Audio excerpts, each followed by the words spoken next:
Então, boa noite a todos, com alguns minutinhos de atraso por conta de todos os contratempos, mas vamos dar início à nossa disciplina de, oficialmente, Tópicos Especiais em Informática 2, um nome feio para dizer o que a gente vai fazer de fato na disciplina, que é uma coisa bem mais bonita, computação forense.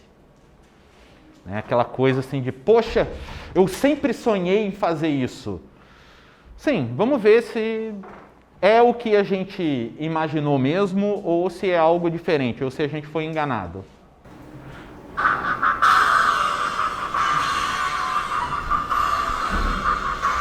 O cara saiu na hora da musiquinha.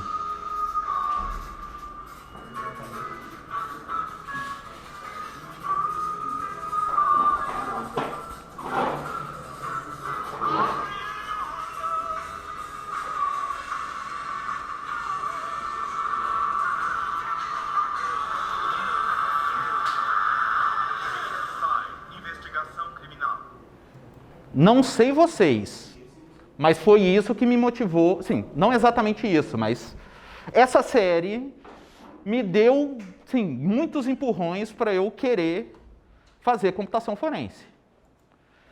Porque apesar de que o que eles mostrem ali não é exatamente computação forense, sim, o espírito é esse, né? Assim, né? A intenção é essa. Então, sim, foi o que me motivou, talvez tenha sido o que motivou vocês também, algo nessa linha. Se for, parabéns, estamos no mesmo clima. Ah, essa entradinha, essa musiquinha ainda dá algumas memórias de quando eu estava sonhando em trabalhar com computação forense. Mas vamos ver, será que o que eles colocam ali faz sentido? Está próximo da realidade? É isso que a gente vai começar a ver. O que a gente vai fazer? Primeiro, descobrir, sim, vai dar uma olhada no que é computação forense. Porque vocês já chegam com uma ideia, mas a gente tem que analisar. Qual a expectativa que vocês têm, o que a gente acha que é computação forense e a realidade, o que de fato é a computação forense. Para a gente começar a regular essas duas coisas. Depois, nós vamos ver como vai ser a nossa disciplina. Que tópicos nós vamos olhar e que avaliações nós vamos ter. A parte chata, né? Mas necessária. E depois nós vamos ver, sim, nessa aula de hoje, um histórico de como é a computação forense no mundo. Um histórico de como foi, né? Porque se é histórico no mundo e no Brasil, para a gente começar a entender onde a gente está se metendo. Começando com expectativa. Qual é a nossa expectativa com computação forense? Super realista. Sim ou não? Tipo, o que eles estavam tentando demonstrar ali? Um ataque, um hacker invadindo um sistema, enquanto a equipe de defesa está defendendo e contra-atacando, né? Primeiro, tem muitas questões legais envolvidas ali do que se eles poderiam fazer aquilo ou não poderiam fazer, que, sim, a série de Hollywood não está nem aí para isso, né? Ela está interessada em ser empolgante, né? Estimulante, fazer a gente assistir e ganhar o nosso dinheiro. É isso que eles querem. Ser preciso e realista é muito chato. Eles não querem isso, senão ninguém ia assistir. Então, primeiro, essas coisas que eles mostraram ali em, sei lá, 5 minutos, não sei quanto tempo foi, né? Acontece? Sim, acontece. Mas não em 5 minutos. Esse tipo de coisa pode até acontecer em 5 dias, ao longo de 5 dias. Então, nem de perto vai ser tão excitante e empolgante quanto está ali.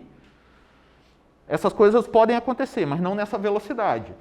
E eles querem demonstrar como se fosse acontecer nessa velocidade para nos prender na tela. Então, é isso que fica aparente ali. Mas não é exatamente assim. Tá? E tem um monte de coisinha ali que eles botaram que é só para estimular e não é bem assim que acontece. Tá? E piora. Essa daqui é igualmente peculiar. Ah, como assim? Meu Deus do céu. Então tá. Tiraram o meu vídeo do ar. Não o meu vídeo, né? O vídeo que eu usava na apresentação. Então tá.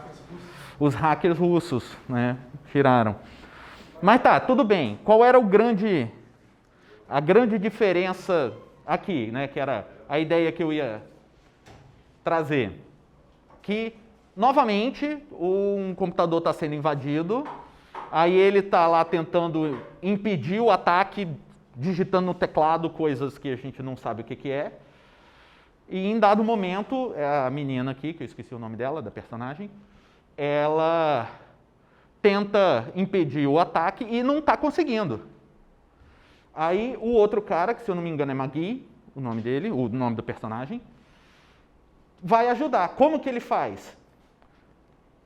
Ela fica digitando numa metade do teclado e ele digitando na outra metade do teclado. E assim, para digitar mais rápido e conseguir impedir o ataque. Sim, eu já vi esse tipo de coisa acontecer com piano. Tipo, a peça de piano é tão rápida que você não consegue, né, fazer as duas partes da partitura ao mesmo tempo. Então você pega um pianista para tocar uma parte, outro pianista para tocar outra parte, aí fica um pouco mais fácil. E mesmo assim, vocês têm que ter uma sintonia para aquilo funcionar. Num teclado de computador, não é bem assim. O melhor hacker não é aquele que digita mais rápido. Tá? Não é sobre digitar mais rápido, infelizmente. Tá? Então, não precisam investir tempo na sua prática de digitação rápida para virar hacker. Tá? Invistam tempo em outra coisa. Outro caso, vamos ver se se os hackers russos não tiraram todos os meus vídeos do ar.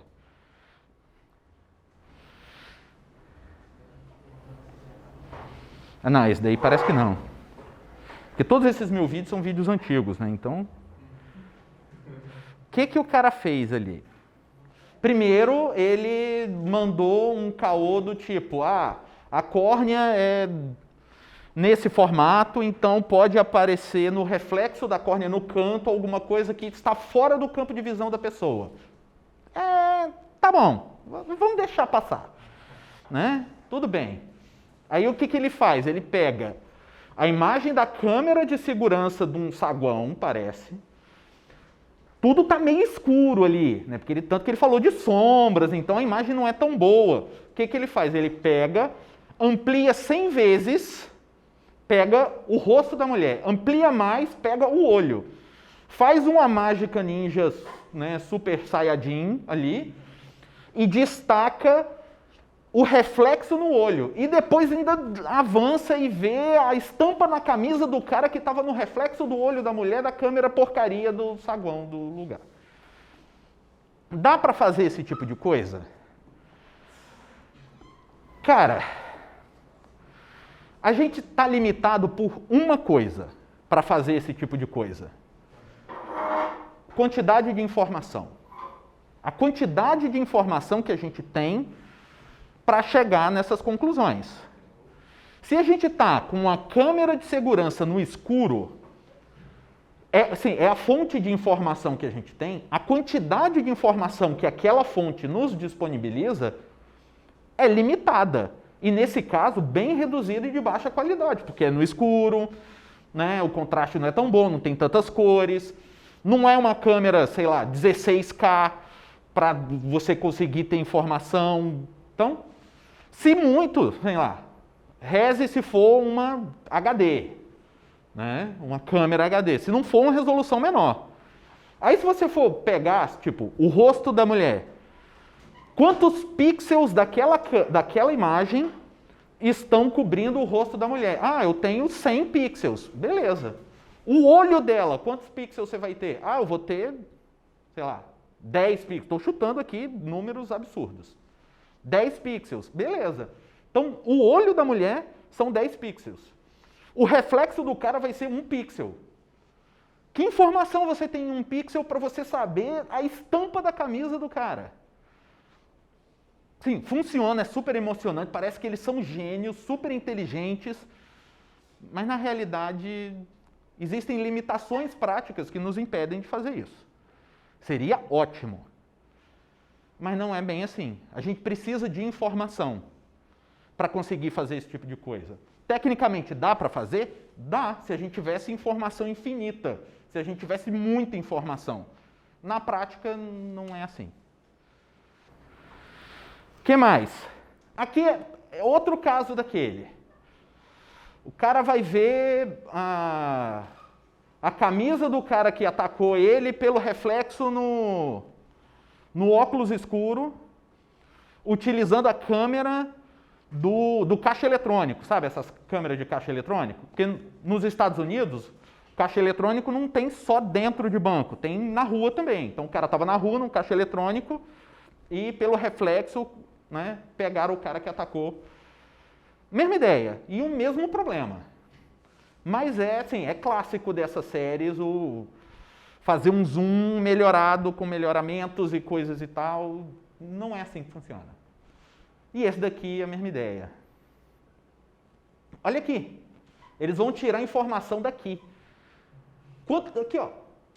Aqui no canto do olho você tem 1, 2, 3, 4 pixels. Quantas informações você tem em 4 pixels, minha gente? Não dá. Sim, seria fantástico. É ficção científica, não é computação forense já. O que é a realidade da computação forense, então? Se isso é viagem, se isso é tudo especulação. É mais parecido com isso daqui, ó. Um monte de coisa numa sacola de plástico, um celular velho, né, seja lá o que for, um monte de HD solto numa mesa, com um monte de fio ligado, você tendo que desmontar a peça que às vezes você nem sabe como mexer nela direito. Um monte de, sim, computador com as tripas para fora aqui, né, com os cabos exposto para você mexer, conectar um HD, outro HD, mais HD, um monte de coisa, sei lá, não tão bonita na tela, né, porque não é um software super avançado, ele não é feito para ser atrativo, ele é feito para funcionar. Então, isso tem mais a ver do que o software bonitinho que aparece um foguete e com um botão lançar que a gente viu ali no primeiro vídeo. Né? Tipo, sinto muito, não é aquilo. Eles estão tentando nos atrair, mas não é necessariamente verdade aquilo. Fazer relatórios extensos, ler uma pilha de papel com um monte de coisa para você saber sobre o que você está falando, saber sobre o que você está analisando e explicar o que você encontrou, entendeu, as suas conclusões, num tribunal para um bando de gente que às vezes não está afim de entender o que você encontrou. E às vezes elas não fazem ideia de nada do que você utilizou e você vai ter que explicar mesmo assim. Então, a realidade é mais próxima disso. A série do Mr. Robot parece ser mais pé no chão. Essa eu não conheço. É muito boa. Tá, eu sei. Eu conheço, eu só nunca assisti. Eu conheço, sim, já vi propaganda, mas nunca assisti. Então vamos entender, na realidade, o que é computação forense. Primeira coisa que a gente tem que entender é a palavra, né? Computação forense. Computação, vocês já têm uma noção do que é, porque vocês estão na área de computação há um tempo. Mas forense, o que é a computação forense? Então, a definição de forense, que vai ser útil aqui para a gente, ela é essa daqui, ó. Forense é um adjetivo de 2 gêneros. O que significa que é um adjetivo de 2 gêneros? Que ele não existe feminino e masculino dele, ele serve para os 2 gêneros. Então pode ser a investigação forense ou o profissional forense. Então, forense serve para substantivo, para adjetivar o substantivo, tanto masculino quanto feminino. Ele serve aos dois gêneros. Tá? Então, viu? Aula de gramática no meio da aula de computação forense. Primeiro significado, relativo ao foro. Todo mundo entendeu, né? Não ajudou nada, né? Segundo significado, próprio do foro que se usa no foro. Agora resolveu, né? Não também. Relativo aos tribunais e à justiça jurídico, judiciário, judicial. Agora, finalmente, alguma informação útil. Então, aqui o foro é...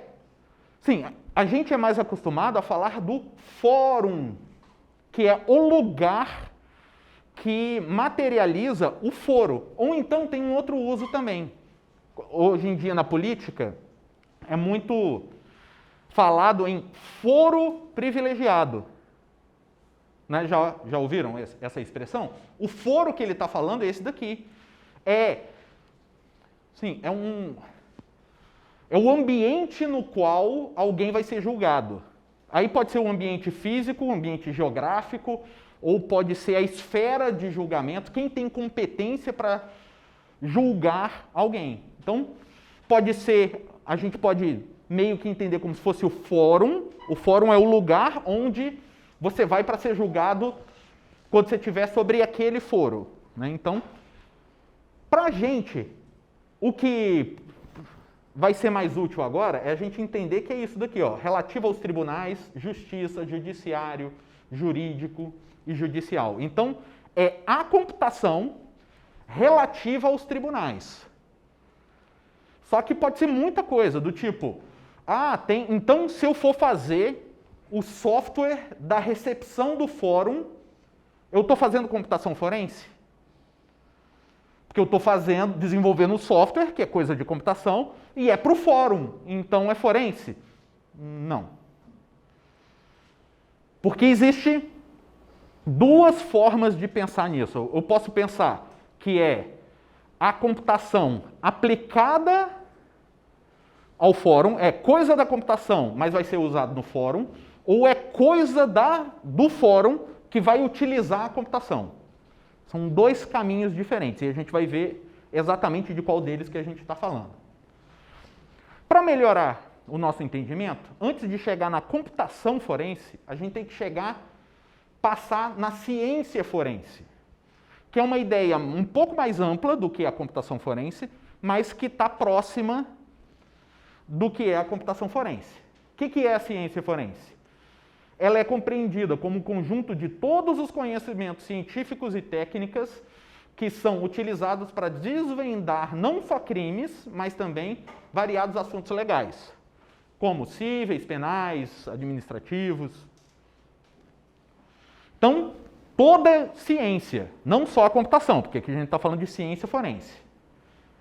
A ciência forense possui estreita ligação com a criminalística, uma vez que a distinção entre ambas não é clara. Então, quando se fala de criminalística, é mais ou menos a mesma coisa de falar de ciência forense, que é o estudo do crime, do criminoso, dos tipos de crime, do que faz uma pessoa cometer determinado crime.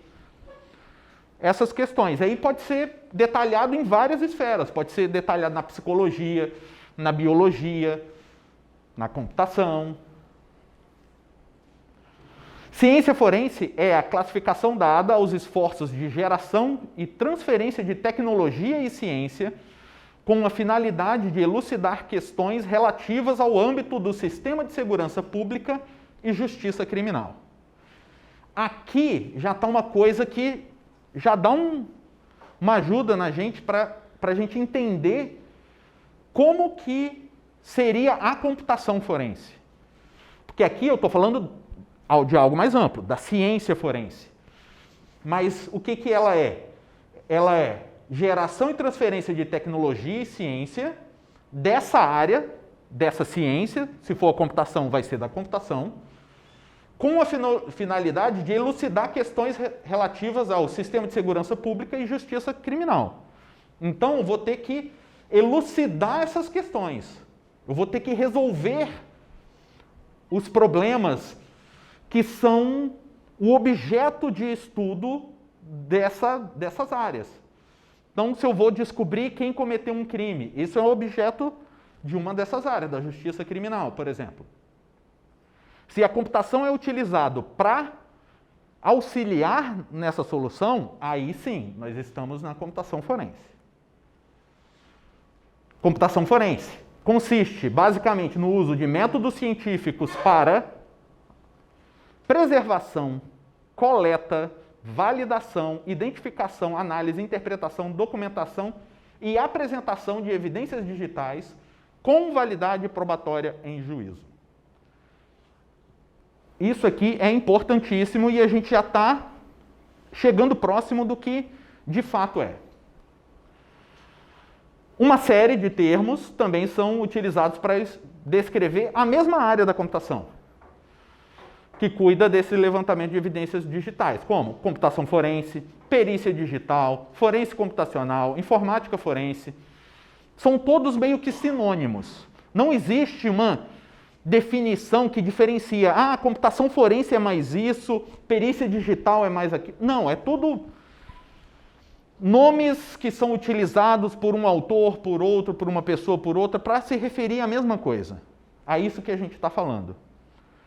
Tá? Então, se alguém falar assim, não, isso daqui é quando é tal coisa e esse daqui é quando é a outra. Não, a pessoa então não entendeu exatamente. É tudo mais ou menos a mesma coisa. Pode ser que um autor num livro decida, quando eu falar assim, eu estou me referindo a isso, quando eu falar assado, eu estou me referindo àquilo. Mas é só uma conveniência dele ali na obra. De fato, não existe diferença entre esses termos. É tudo a mesma coisa. Tá? O que é importante a gente focar aqui? A computação forense é fazer todas essas coisas aqui, preservar, coletar, validar, identificar, analisar, interpretar, documentar e apresentar evidências digitais. E tem uma coisa que é primordial. Se a gente falhar nisso, não adianta nada do que a gente fez. Com validade probatória em juízo. Se eu fiz um monte de coisa, descobri um monte de coisa, e isso não vai ter validade probatória nenhuma em juízo, então é a mesma coisa de eu não ter feito nada. Por quê? Na computação forense, a computação está a serviço da justiça. Então, quem diz o que a gente tem que fazer não é a computação, é a justiça. Se para a justiça algo não pode ser feito de um determinado jeito, e a gente fizer, não adianta de nada. Pelo menos deveria ser assim. Se eles não dão um jeitinho, finge que não viu, olha para o outro lado, aí é uma outra questão que não cabe a gente. A nossa obrigação como potenciais profissionais de computação forense é utilizar as técnicas e os métodos para que o que a gente produz tenha validade probatória em juízo. Tá? Essa é a ideia. E isso gera vários procedimentos que nós utilizamos que servem apenas para garantir a validade probatória. Você já tem a informação, você já chegou no dado, mas você quer chegar no dado com validade probatória. Aí você toma um monte de passos extras para garantir isso. E computação forense é isso. Do tipo, não, mas professor, eu recuperei a informação aqui, mas você fez todos os passos? Não, mas eu já tenho informação. Tá bom, serve para você ver e matar sua curiosidade. Mas não vai ter validade probatória em juízo. Então, o que você fez não foi computação forense. Foi, sei lá, matar sua curiosidade. Beleza? Uma forma de pensar é que, o direito é como se fosse essa área de conhecimento, esse conjunto é tudo que é o direito. Aí aqui é tudo que é a ciência. Tá? Aí na interseção a gente tem a ciência forense. Dentro da ciência nós temos várias ciências diferentes. Por exemplo, biologia, medicina, computação, psicologia, sei lá, genética, um monte de coisa. Então, a ciência forense é isso daqui. Mas se a ciência que eu estou utilizando é a biologia, então eu tenho a biologia forense. Se a ciência que eu estou utilizando é a medicina, então eu tenho a medicina forense. Se for química, eu vou ter a química forense. Se for computação, eu tenho a computação forense. Então essa é a ideia. A parte da ciência forense, cuja ciência utilizada é a computação, então essa é a computação forense. Por isso que essa definiçãozinha aqui, ó, de ciência forense, aqui, ó, é tão próxima do que a gente, né, gostaria de ter, porque é a computação, né, fornecendo os conhecimentos científicos e técnicas que são utilizados para desvendar não só crimes, como vários assuntos legais. Essa é a ideia. Certo? Agora uma coisa que, sim, me afeta, eu fico mexido quando as pessoas confundem. É comum, tá? É super comum. Então não se sintam mal se vocês têm essa confusão, porque eu já vi muitos profissionais de computação confundir essas coisas. Eu me senti no direito de defender o que eu acho certo aqui, que é a diferença entre computação forense e segurança. Muitas vezes, quando eu voltei do doutorado, fiz o meu doutorado em computação forense, aí eu voltei, aí alguém me pergunta, você fez doutorado em quê? Ah, em computação forense. Ele, pô, cara, eu adoro essa área de segurança. Cara, sim, é totalmente diferente? Não, não é totalmente diferente. Existem interseções. Da mesma forma que aqui no nosso diagrama, tipo, biologia e medicina tem uma interseçãozinha aqui, então dá para falar que uma coisa ou outra? Sim. Mas computação forense e segurança são duas coisas diferentes. E eu, como sim, entendo a diferença e sei fazer coisas em uma e não sei fazer coisas em outra, aí eu fico assim, cara, não, eu não sei de segurança, eu sei de computação forense. Aí a pessoa começa a falar, mas não é a mesma coisa? Aí eu, tá bom, senta aí que a aula vai começar. Então, existe diferença. Qual é essa diferença? Alguém sabe qual é a diferença de computação forense e segurança? Não? Então, não fiquem, né, se achando péssimos por isso, porque a maioria das pessoas não sabe. Mas a diferença é mais ou menos a mesma diferença que existe entre a polícia civil e a polícia militar. Vocês sabem qual é a diferença que existe entre polícia civil e militar? Não. Porque a jurisdição, sim, se o meu entendimento de jurisdição for o que você está falando, jurisdição é, tipo, nessa área você, sim, aqui dentro desse território trabalha um, não trabalha o outro. Por exemplo, onde nós estamos é jurisdição da Polícia Federal, não da Polícia Militar. Polícia Militar não é polícia aqui. Quem é polícia aqui é a Polícia Federal. Isso é o meu entendimento de jurisdição. Mas não é isso, que é... Os dois têm jurisdição sobre o mesmo território. A polícia militar é para inibir o crime. Ele tem porte extensivo de arma para fazer com que as pessoas não tenham vontade de tal crime. E se acontecer, ele está lá também para atuar na hora. O civil, ele atua depois, para a investigação. Vem para cá, por favor. Porque ele falou exatamente. É isso daí. A polícia militar, ela é a polícia ostensiva. Ela está ali vigiando ostensivamente, trabalhando o tempo todo para evitar que um crime seja cometido. E na possibilidade em que ele evidencia um crime em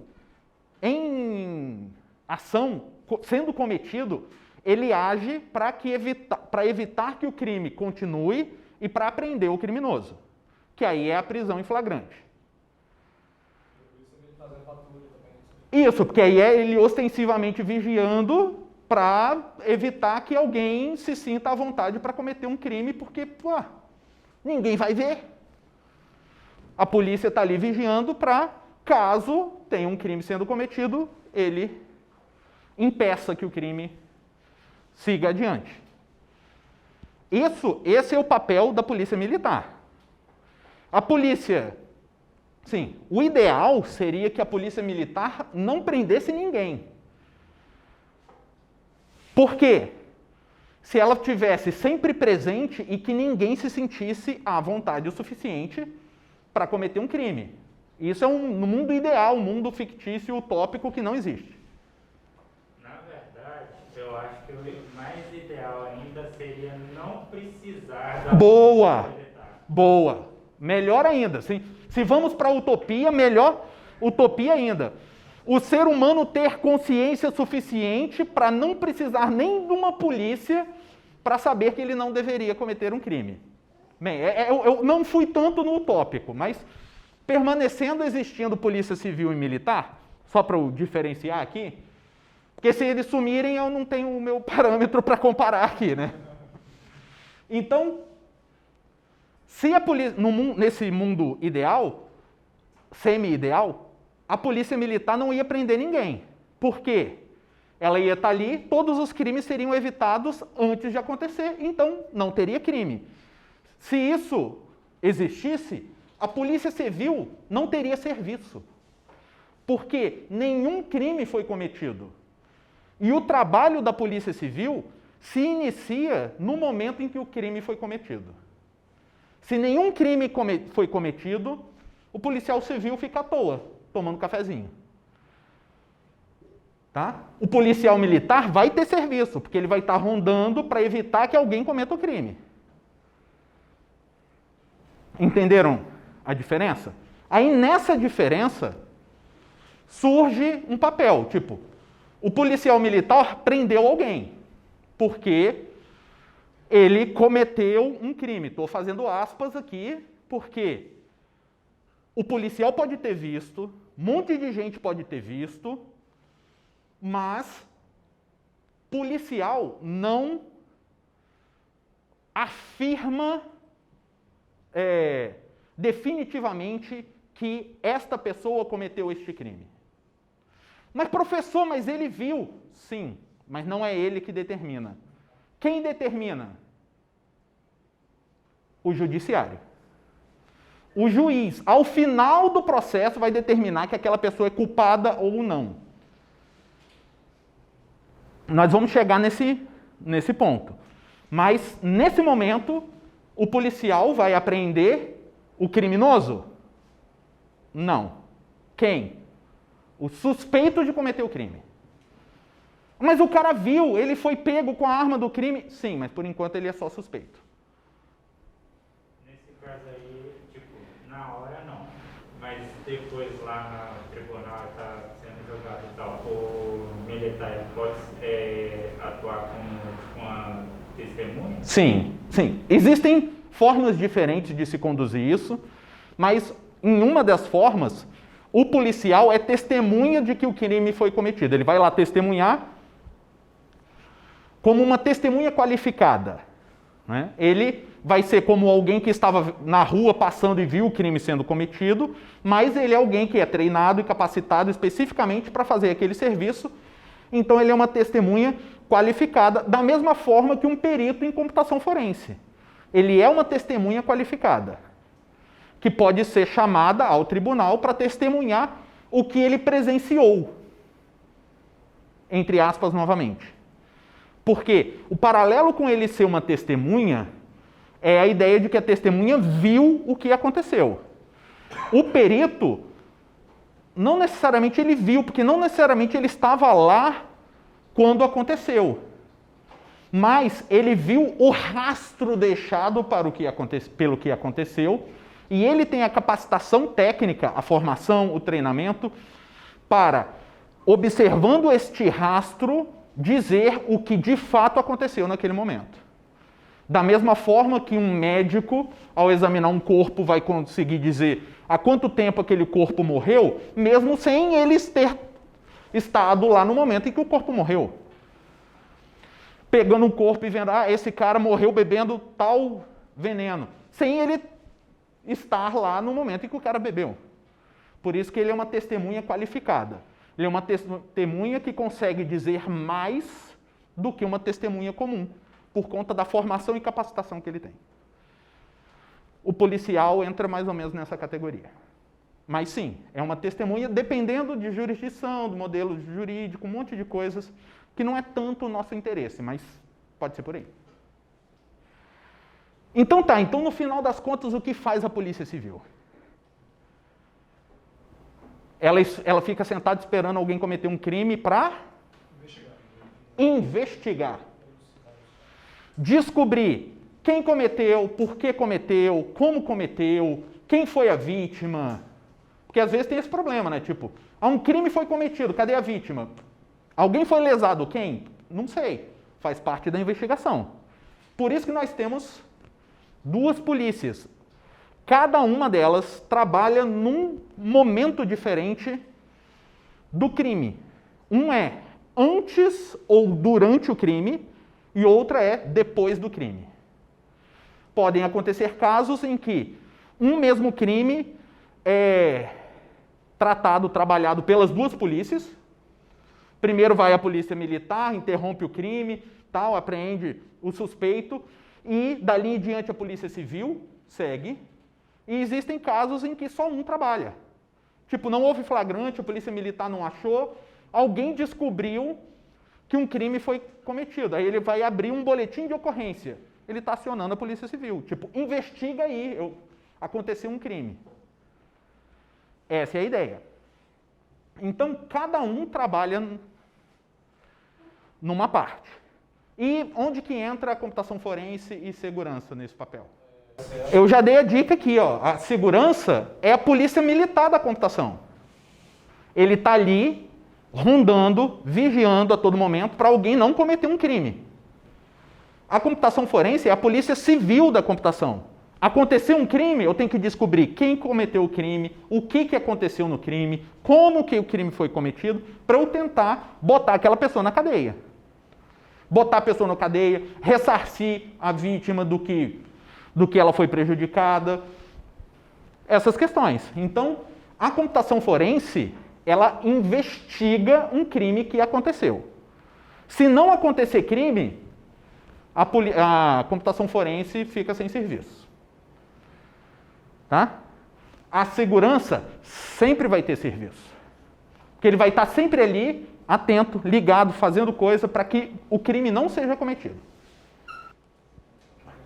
E o que a gente vai estudar, então, na nossa disciplina de computação forense? Os tópicos.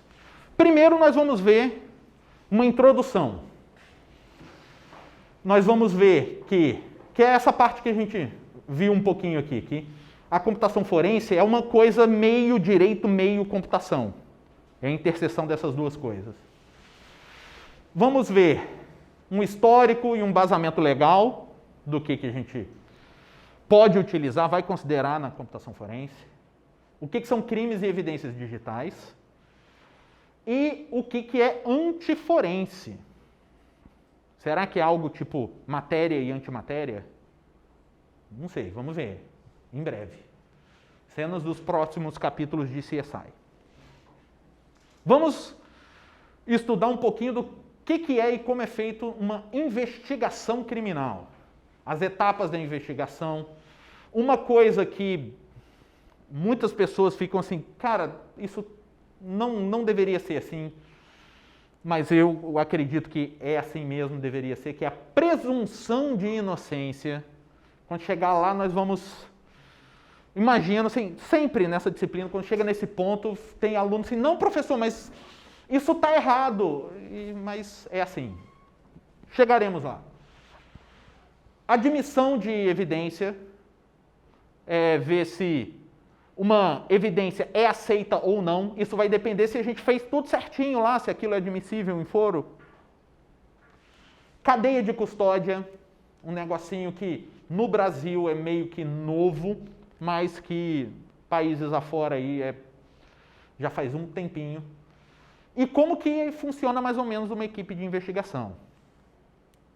Aí nós vamos ver, aí já detalhando nas equipes de investigação. Vamos ver os first responders.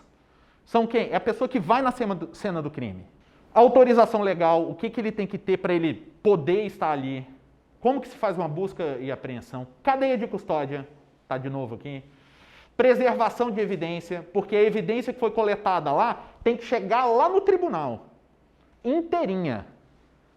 E esse cara vai ter uma parcela de responsabilidade nisso. E relatório de apreensão, que ele vai ter que descrever tudo o que aconteceu, tudo que ele pegou, para não aparecer algo do nada assim, onde isso surgiu? Ah, estava lá, estava, ninguém falou nada, ninguém avisou, surgiu, estava lá mesmo. O perito, né, que tipicamente é onde a atuação do profissional de computação forense se encaixa, né, seria no perito.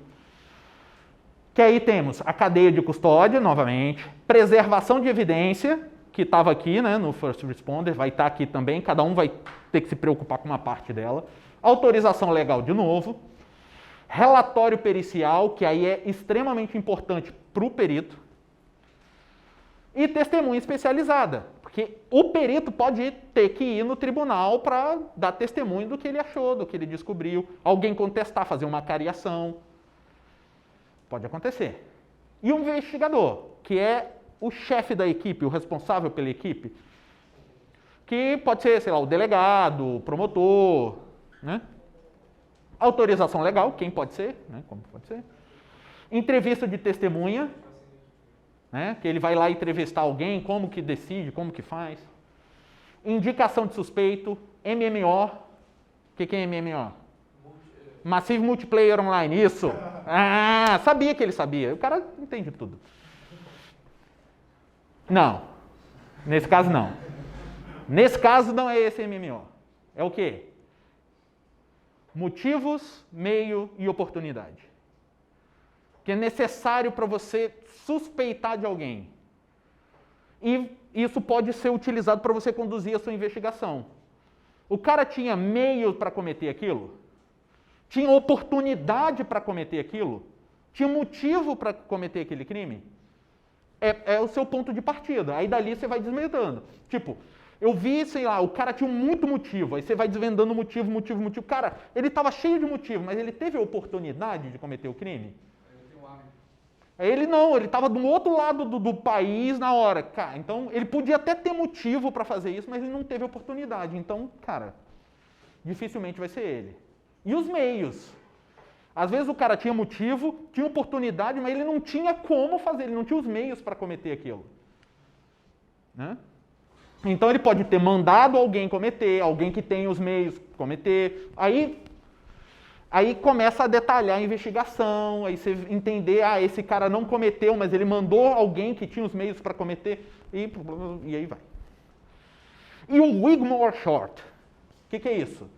Um diagramazinho que a gente vai ver lá mais na frente, que é bastante utilizado na área de direito nos países lá fora, para estruturar a investigação e que eu gostei, aprendi no doutorado e eu utilizo para a gente entender, estruturar melhor na nossa cabeça como que tem que ser conduzida uma investigação, para a gente não sair por aí a moda qualquer coisa, fazendo perícia e achando que resolveu tudo e, como dizem aqui nas redondezas, dando a bunda para o gato arranhar.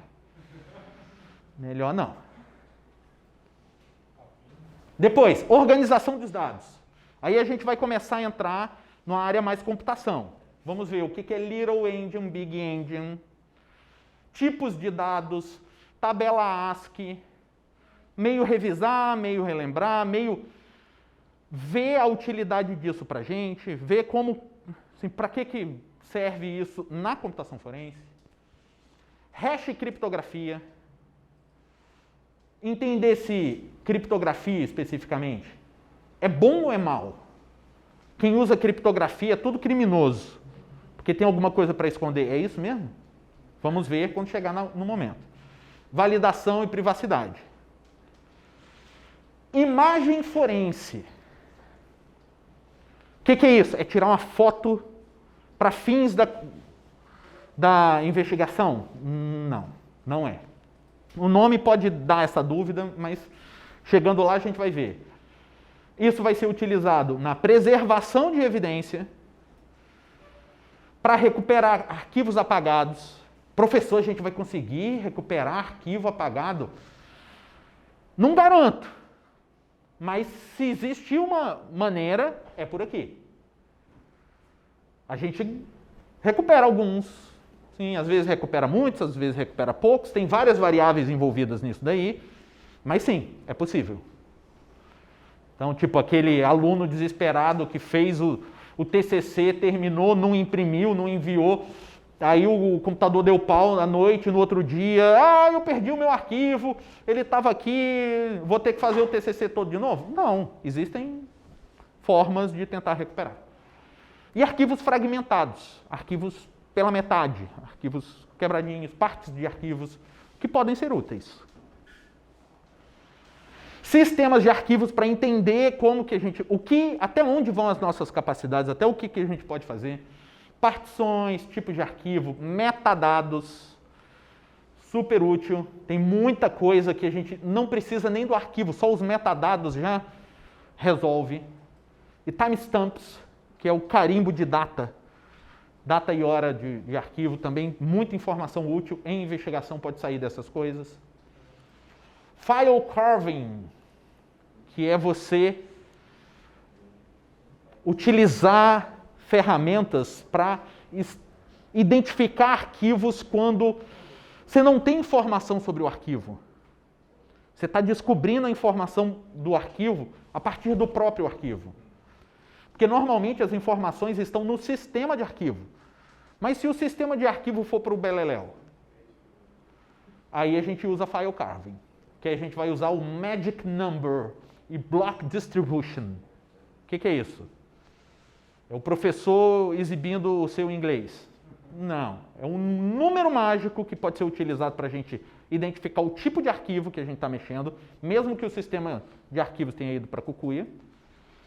E a distribuição de blocos para saber assim, qual é a chance de eu recuperar um arquivo dependendo de quando ele foi criado, quanto tempo ele foi utilizado, qual o tamanho do arquivo, um monte de informação que pode ser útil para a gente.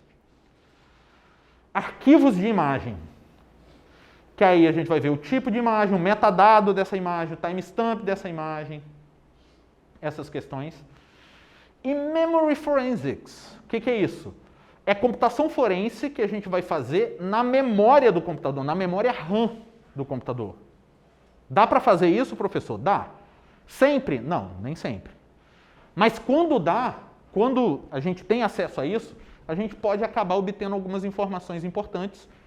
Então, a gente precisa entender como que faz, quais são as limitações. Então tem a imagem de memória, como que eu tiro a imagem da memória de um computador. Riscos e vantagens, né? Para saber o que eu posso fazer. Na web,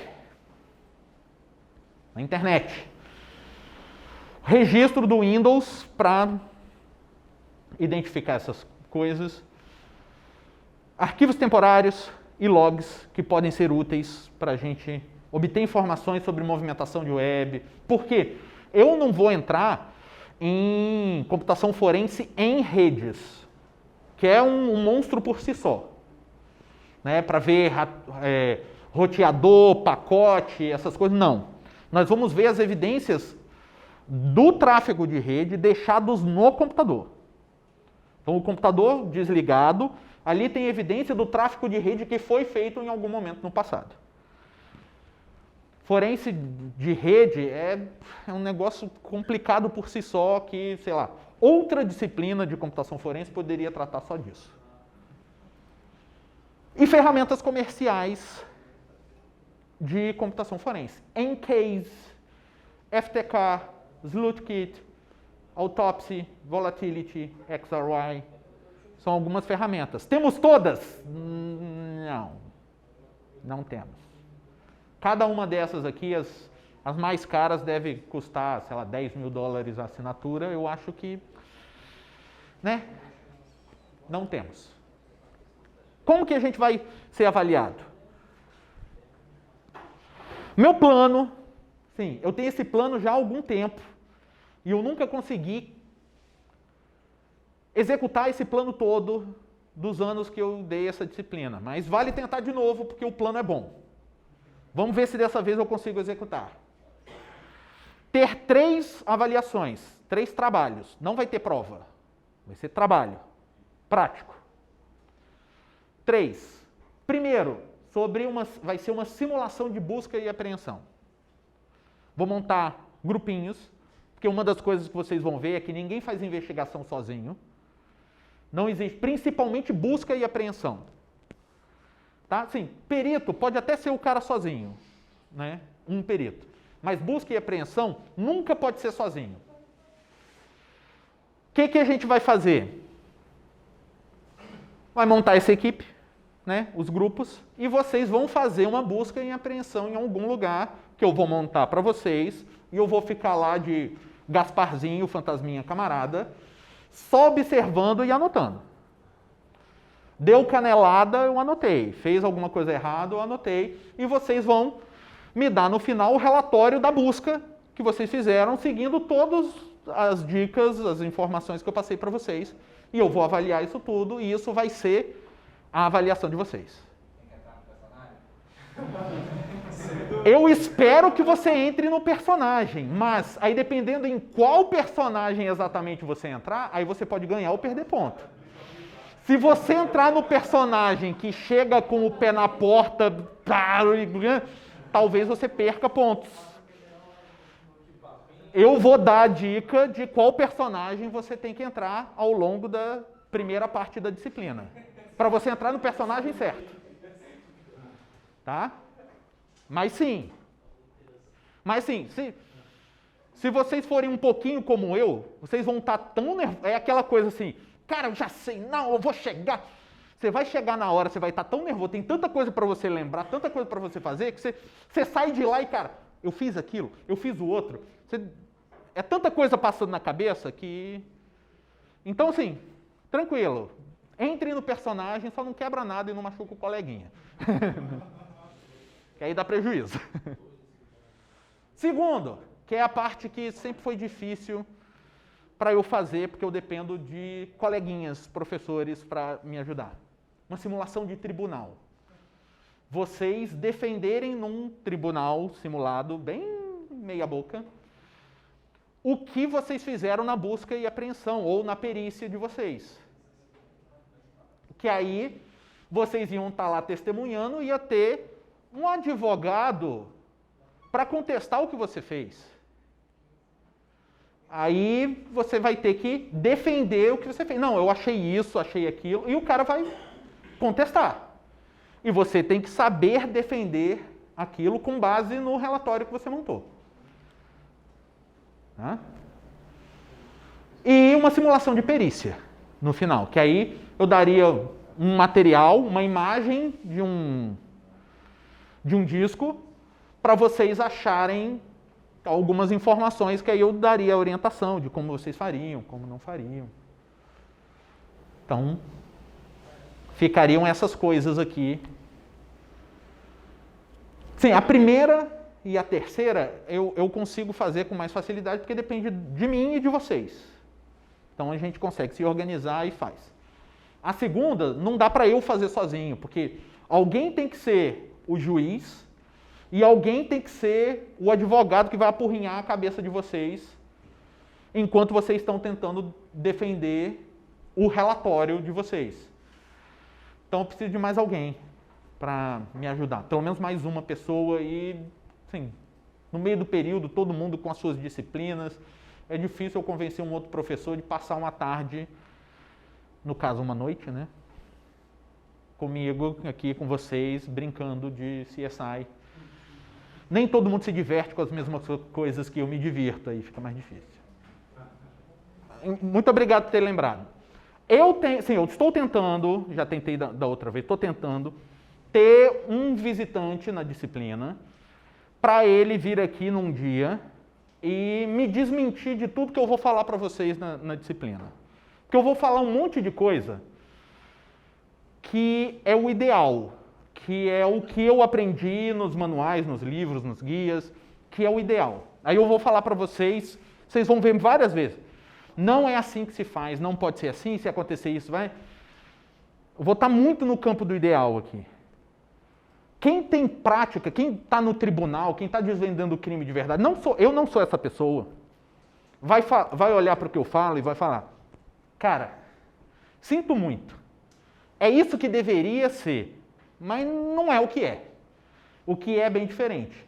Então eu quero achar uma pessoa para vir aqui e me desmentir disso tudo. Falar assim, ó, deveria ser assim que nem o professor está falando, mas na verdade é desse outro jeito aqui. Tá? Por quê? Porque eu quero mentir para vocês? Não, porque o meu papel aqui é mostrar o que a ciência, no caso a computação forense, mostra que é o melhor a ser feito. E esse é o lugar onde a gente quer chegar. É o lugar onde a gente está? Ainda não. Mas é o lugar onde a gente quer chegar. E eu estou tentando fazer com que nós cheguemos nesse lugar. E vocês estão aqui meio que para me ajudar. Porque se vocês se tornarem profissionais de computação forense, vocês vão botar em prática as técnicas. E eu espero que quando vocês estiverem lá na prática, vocês estejam um passinho mais próximo do que eu estou falando aqui, do que a gente está hoje.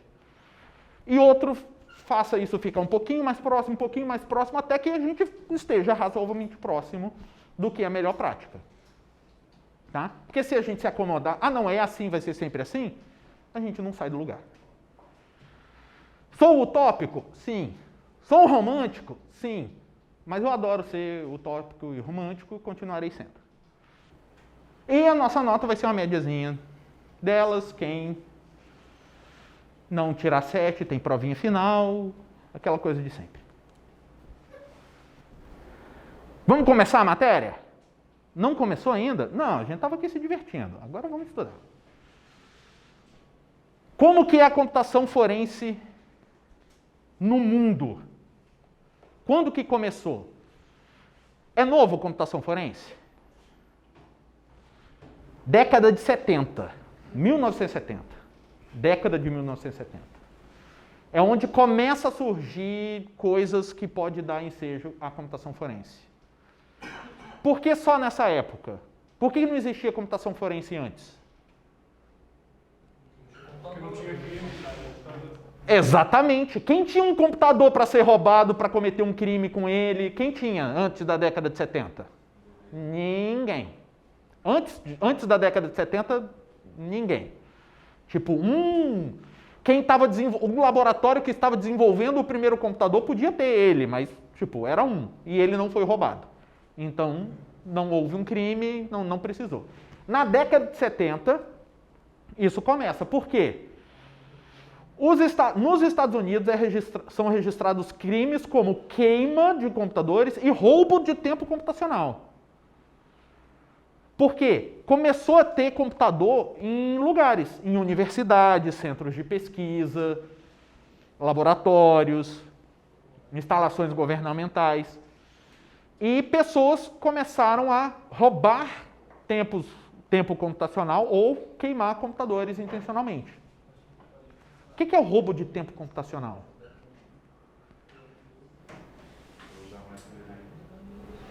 Usar mais do que deveria? Sim. Mas aí é uma pessoa que nem está tão mal intencionada assim, né? Ela poderia ser mais mal intencionada assim. Hoje em dia existe isso. Ainda existe, né? Quando um hacker invade o seu computador para minerar Bitcoin. O que ele está roubando o seu? Tempo computacional. Ele está usando o tempo do seu computador para fazer algo que ele não tem direito de fazer. Então, os primeiros crimes registrados lá na década de 70 nos Estados Unidos. Aí, em 1978, o Florida Computer Crime Act, após crimes de invasão de computadores e fraude, foi o primeiro conjunto de lei, primeiro estatuto que dizia alguma coisa sobre crimes de computador. E ele era válido só na Flórida, que era uma lei estadual. Então foi a primeira conjunto de leis que falava sobre crimes de computador. Porque estava acontecendo fraude e invasão de computador. Aí, no Canadá, em 1983, alterou o Código Penal para contemplar crimes de computador. Foi a primeira lei nacional que falava sobre crimes de computador, em 1983. E eu já estava vivo aqui, ó. Aí, em 84, nos Estados Unidos, cria uma legislação específica. Né? Sim, o país. Porque já tinha em alguns estados, né, começando pela Flórida, em 84, o país cria. Aí depois, em 89, a Austrália, em 90, o Reino Unido. Aí isso começa a se tornar comum. Países começam a ver isso como uma preocupação do país, que eles estavam deixando brechas para que as pessoas cometessem crimes e ninguém ia ser julgado porque não existia uma lei que falava que aquilo era crime. Quando não existe uma lei que fala que algo é crime, não é crime. Então a pessoa pode fazer. Porque que lei ele vai estar infringindo? Nenhuma. Aí no final dos anos 80, início dos anos 90, né, mais ou menos por aqui assim, os Estados Unidos desenvolvem treinamentos para policiais, para as forças policiais e agências de segurança. Até aqui existia lei, mas não existia profissional especificamente capacitado pelo governo, né, para investigar, descobrir esse crime. Era feito por policial comum, normal, que tem o treinamento normal dele. E computação, vocês sabem, vocês estão aqui estudando computação. É um monstro totalmente diferente por si só. O cara sabe fazer uma busca e apreensão numa sala para aprender, sei lá, uma arma, né, rastro de sangue, mas e um computador? O que o cara faz? Às vezes o cara não sabia mexer com o computador, o policial. Dependendo da época, dependendo de vários fatores. Então, aqui começou a ter capacitação. Que aí começa a ter treinamento de computação forense. Em 2001, aí teve essa convenção de Budapeste sobre cybercrime, que é uma lei que até hoje em dia ela é bem importante, porque ela foi, eu acredito que a primeira lei pan-nacional, por mais de um país, para estabelecer regras e guias sobre crimes cibernéticos. Então, ele não tem força de lei, porque assim, quem decide a lei de um país é o próprio país. Mas foi um acordo multinacional firmado na Convenção de Budapeste pelos países da União Europeia. Então, eles se comprometeram em criar leis nacionais que seguiam as diretrizes estabelecidas na Convenção de Budapeste.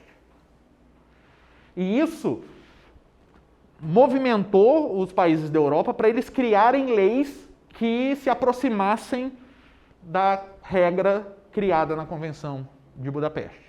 Meio como a Declaração Mundial dos Direitos Humanos, que não tem força de lei, mas os países signatários se comprometem a criarem leis que concretizem aquela convenção. É a mesma ideia. E em 2003, a American Society for Crime Laboratory Directors propõe a existência de peritos computacionais em todos os laboratórios de computação forense. Laboratórios forenses. Então, todo laboratório forense dos Estados Unidos, a partir dessa proposta, deveriam ter um perito de computação forense lá. Porque já tinha profissional capacitado, tinha a lei, mas tinha, sei lá, lugar que tinha laboratório, mas não tinha um perito computacional. Aí o crime era cometido ali, não tinha um cara especializado para resolver. A proposta aqui, que não necessariamente é uma lei, né, é uma proposta para que isso acontecesse, que todo laboratório forense deveria ter um perito computacional. Lá, 2003. Né, que isso fala assim, não, a gente tem que levar isso profissionalmente, né? Todo lugar tem que ter, porque todo lugar pode ter esse crime, tem que ter alguém para investigar. Nos Estados Unidos, isso aqui. Brasil está igualzinho, né? Não exatamente. A gente está um pouquinho atrasado, como sempre, né? A gente está um pouquinho atrás. No Brasil, nos Estados Unidos, olha lá, quando que foi mesmo? 84 já tinha legislação no país todo específica. 84. Em 98, 14 anos depois da lei específica nos Estados Unidos, nós começamos com uma primeira leizinha, que protegia o quê? Contra a pirataria de software.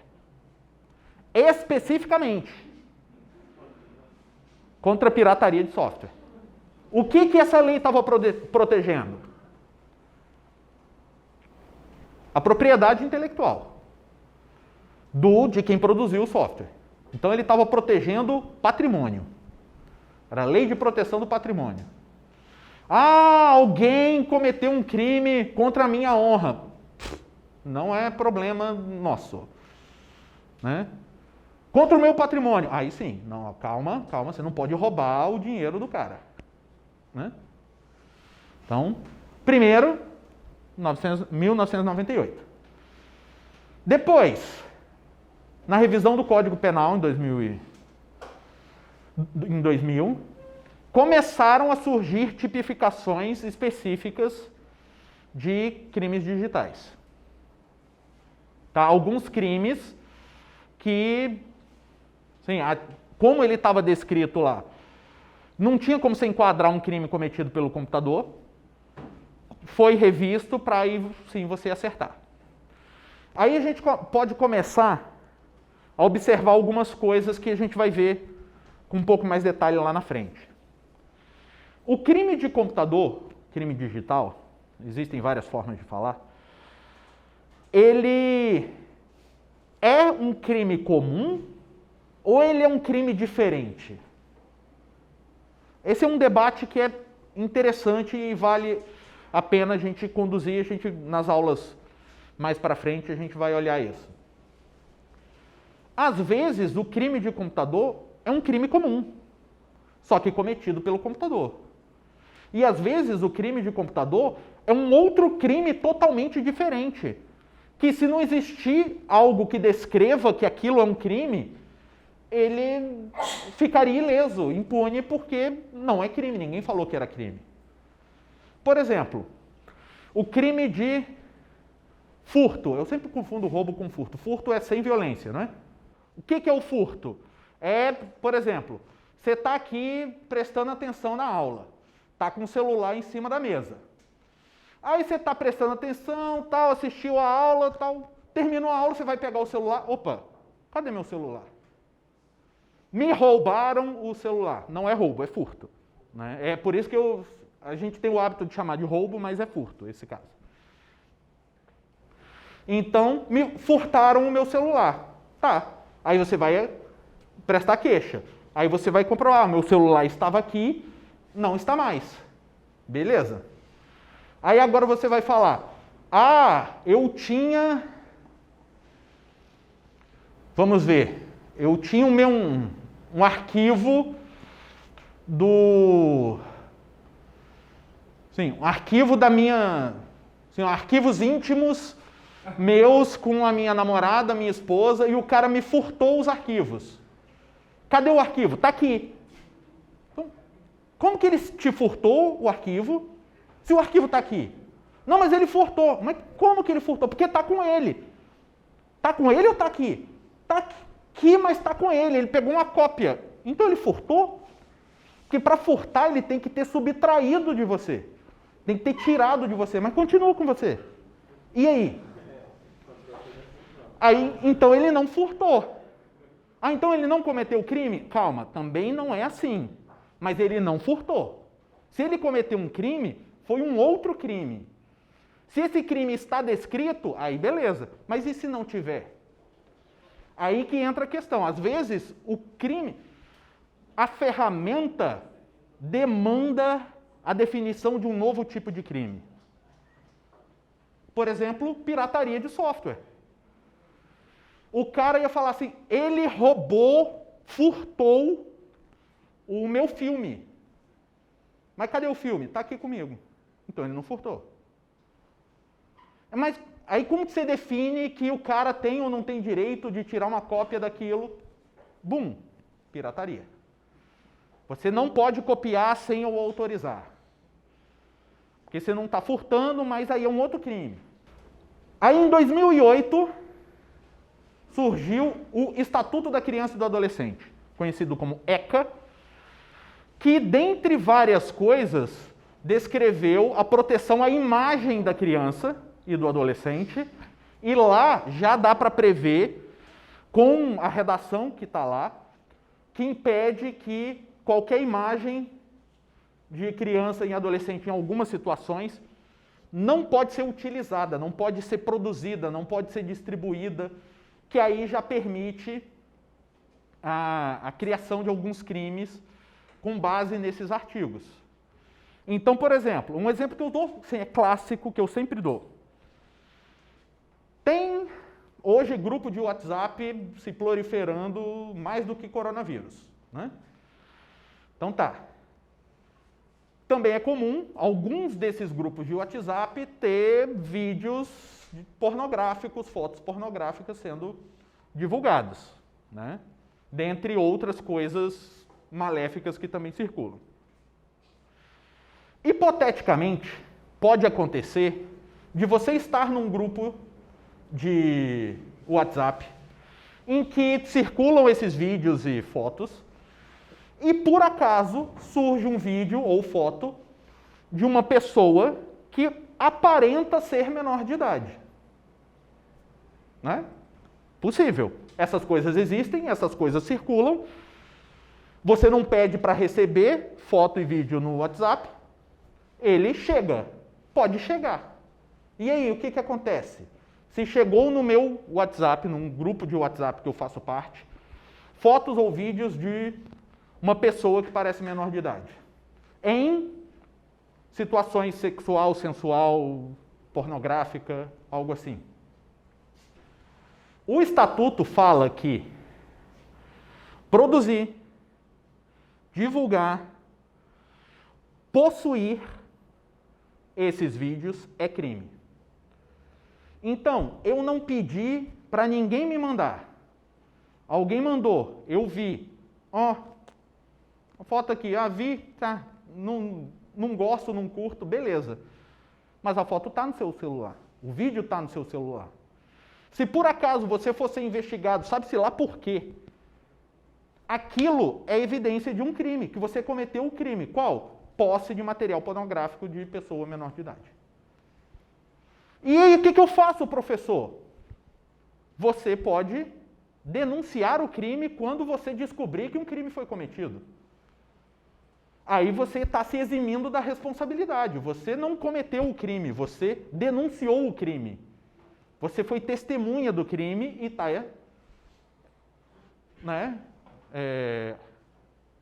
denunciando ele.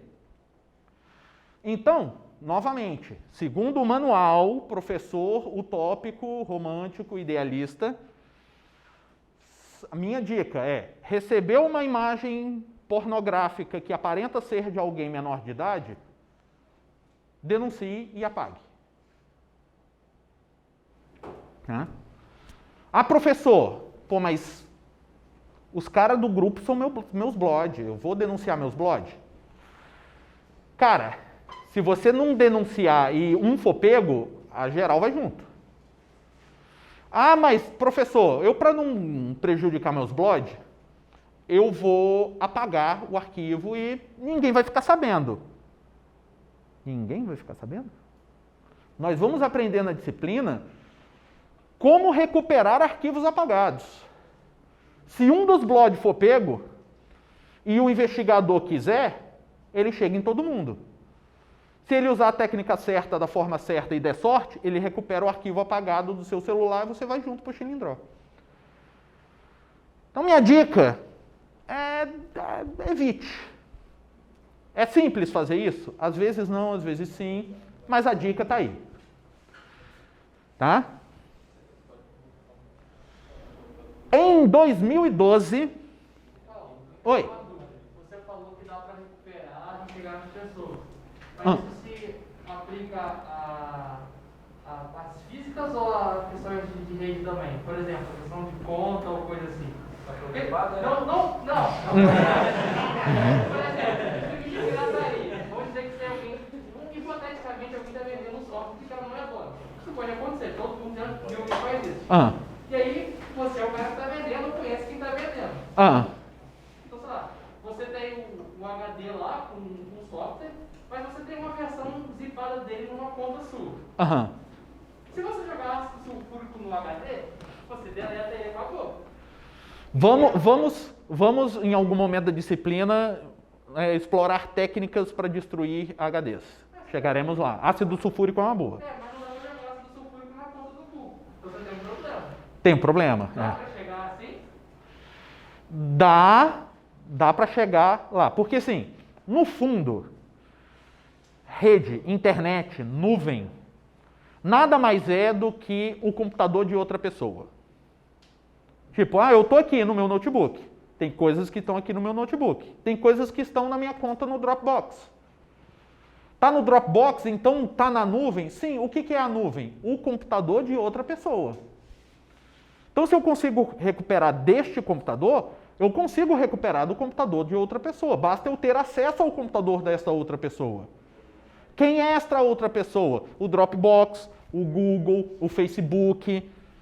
Então, existem formas de eu chegar a acessar o computador dessa outra pessoa? Sim. Eu preciso ter um advogado, entrar em contato com um advogado de lá, uma autorização judicial. Mas tem meios. E são meios que são previstos e aceitos no tribunal, que é o nosso interesse final aqui. Então existe. Existe como? Não é tão simples quanto recuperar do computador. Porque do computador, se eu meter a mão no computador, eu tenho os recursos para recuperar. No Google, aí tem toda uma burocracia. Mas dá. Mas também não é na porra louquice, não. Dá para fazer na porra louquice, só que aí não vai ser aceito no tribunal. E dá para fazer certinho. Que aí pode ser aceito no tribunal, mas vai demorar mais. Depende de um monte de gente aceitar. Mas é a forma correta segundo os trâmites legais. Mas dá para achar, sim. Tem muito crime que a pessoa, hoje em dia, a pessoa teria escapado se as coisas não estivessem na nuvem. Aí, em 2012, a lei Carolina Dickman. Por quê? Porque vazaram umas fotos, não sei se foi foto ou vídeo, acho que foi foto, íntimas, né, dela na internet. E ficou famoso, todo mundo viu, não tinha WhatsApp ainda na época, mas espalhou, viralizou. Aí, como aconteceu com alguém da Globo, aí foi parar nas notícias, aí se criou um movimento para criar a lei. Não estou desmerecendo a Globo, estou desmerecendo o fato de que, no Brasil, algo só vira interesse e vontade política quando é feito contra alguém importante. Por isso que a primeira lei foi criada, foi lei de proteção contra a pirataria de software. Por quê? Quem estava sendo prejudicado? Grandes empresas produtoras de software. Quem foi prejudicado aqui em 2012? Uma atriz global. Quando é um Zé Ninguém, para que se preocupar em criar uma lei para evitar isso, né? É o padrão que o Brasil segue, mas quem sabe um dia a gente muda isso, né? Depois, em 2014, para mim parece perto, né? Não sei para vocês, deve parecer 200 anos atrás. Marco Civil da Internet. Uma das primeiras leis que tentam botar algumas regrinhas, alguns limites de informação que tem que ser oferecida para se movimentar na internet. Por quê? Principalmente antes disso, se tinha aquela ideia de que a internet era terra sem lei. Você pode fazer qualquer coisa, era livre, não tinha regra. Hoje em dia ainda tem muita gente que tem essa mentalidade, mas já está mudando. Por quê? Pessoas têm sido presas, processadas por cometer crimes na internet. Que é o correto. Você cometeu um crime na internet, você tem que ser punido como se você tivesse cometido um crime no meio da rua. Só que precisa da lei. E aqui começa não a definir crimes, mas a coletar informações que seriam úteis para você chegar a um criminoso que cometeu o crime pela internet. Porque antes ficava quase impossível rastrear. Depois, uma lei específica de 2013, projeto de lei, né? Esse daqui, que depois virou lei, eu perdi o número dele, de disseminação indevida de material íntimo. Por quê? Em algum momento aí, não sei exatamente onde, virou modinha um tipo de coisa que era chamado de revenge porn. Já ouviram falar? Que é o cara, assim, um casal tinha sua vida amorosa, íntima, adultos, ambos adultos, tinha sua vida amorosa, afetiva, íntima, e gravavam imagens da sua vida amorosa, íntima, e ambos tinham acesso a esse material. Em determinado momento, o relacionamento acaba. Aí um que se sentiu prejudicado pelo relacionamento acabar, para punir a outra pessoa, o que faz? Lança os materiais na internet. Essa lei estabelece que isso é um crime. Por quê? Antes disso era difícil você enquadrar esse ato como crime. Por quê? Ambos aceitaram gravar o vídeo. Ambos deram acesso ao vídeo aos dois. Então o vídeo era dos dois.